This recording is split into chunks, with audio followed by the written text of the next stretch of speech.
Isn't it nice to be served? To be waited on, hand over fist, like at your favorite fine dining establishment, the place you go to on the most special of occasions. You go for the food, of course, but more than that, you go for the service. The host escorts you to your table upon arrival, already set for you with a nice candle lit in the center. And the waiter comes to take your drink order, your appetizer order, then the first course, then comes the second, and then the third, and if you're feeling really special, then make it a fourth and a fifth, and of course, dessert, and add another drink or two on top of it. All prepared just for you, not by your average bartender. No, but by the mixologist or the sommelier. And all of it, one after another, brought to your table, each course, each drink, just as delicious as the one before. All you have to do is order, and there it comes, at your service. Amazing. All until that last delivery to your table, the check. At the end of any wonderful night at your favorite restaurant, that check inevitably arrives. Because as we all know from experience, service is almost always offered in response to some kind of value, like the value of money. Important, of course, for providing for yourself and for your family, or the value of being recognized, even lauded by someone of stature or in a position of authority who might boost your ego, even your credentials, might even pull some strings for you, or even gain you some clout. Worst of all is the dark history of forced service, of slavery, where all the power rests with the one being served, and the only value for the one serving is simply avoiding punishment or death. But the service that Jesus models for us, that we hear and that we experience in the foot washing tonight, is a totally different kind of service with a totally different motivation. Jesus, the incarnate Son of God, of utmost power and of highest value, who deserves to be served more than anyone, kneels before the disciples and serves them by washing their feet. This wasn't just any form of service. This was the kind of service that any person of high esteem would be humiliated to perform. The kind of service that was beneath the earthly elite, let alone God in the flesh. Why would Jesus debase himself by washing their feet? How, as Peter wondered, could Jesus do something so beneath him? Because of one simple reason. The same reason he came into the world in Bethlehem and lived among and taught in our midst. Because of love. Jesus' service was not motivated by some kind of value that he would receive in return, but by a different kind of value altogether, by love. And not just a shallow or conditional sense of love, not a love contingent on feeling, but love without condition. A love based on the recognition of the inherent value of others as people of God's own creation, in whom God and therefore Jesus abides. And he showed that unconditional love for his disciples by kneeling before them and washing their feet. Each and every one of them, yes, even Judas, whom Jesus knew would betray him. Jesus even washed his feet because he still loved him unconditionally. And through his life and the events to come tomorrow and on Sunday, Jesus didn't just serve the 12 disciples.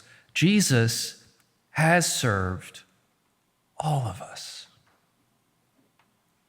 Not because of any power that we hold or anything that we can offer Jesus in return, but because Jesus loves and values each and every one of us, including you.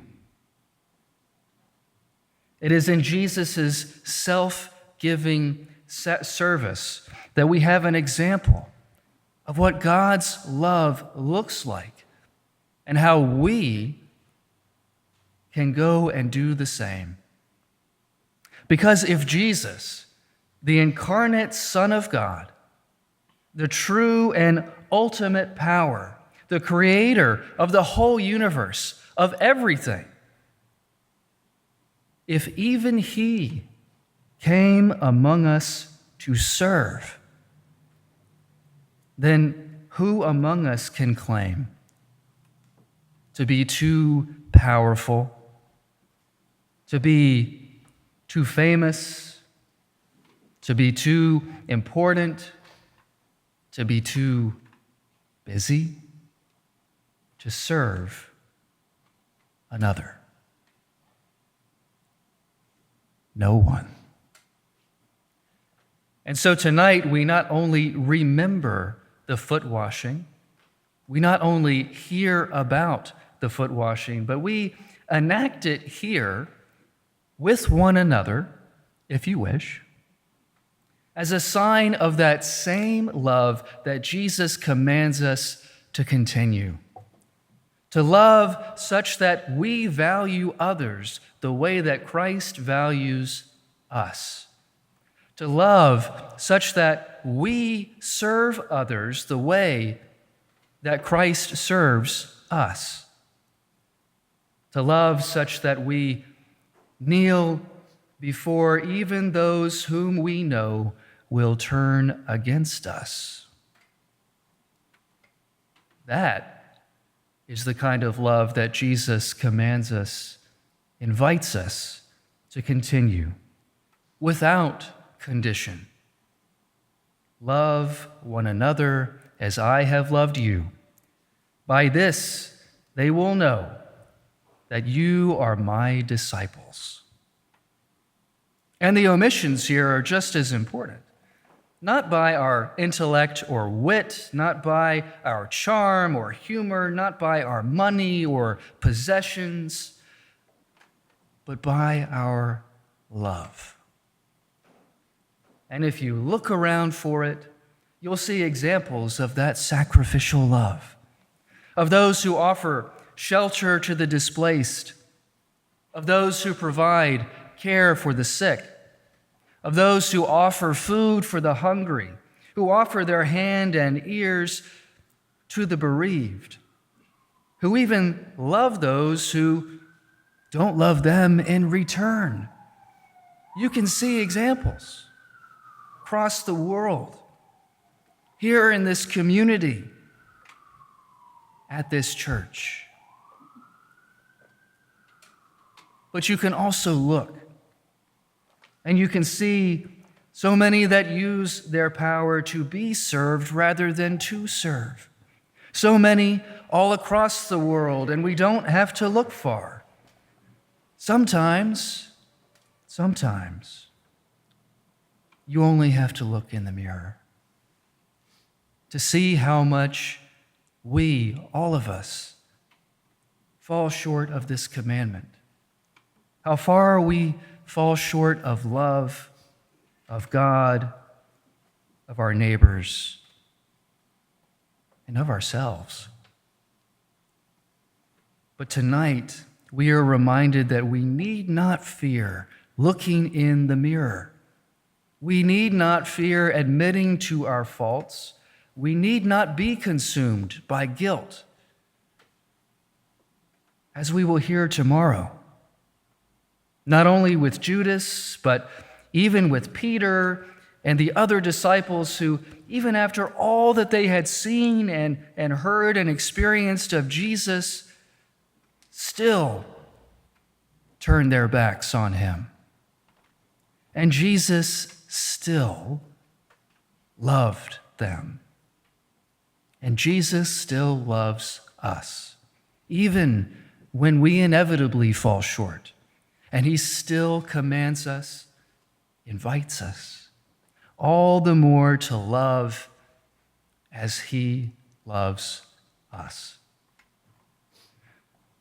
So, while I doubt few, if any of us would deny that from time to time, we like to pay for a service. Like when you are served great food at your favorite restaurant, or served at that nice spa, or even that all-inclusive resort, or whatever it may be.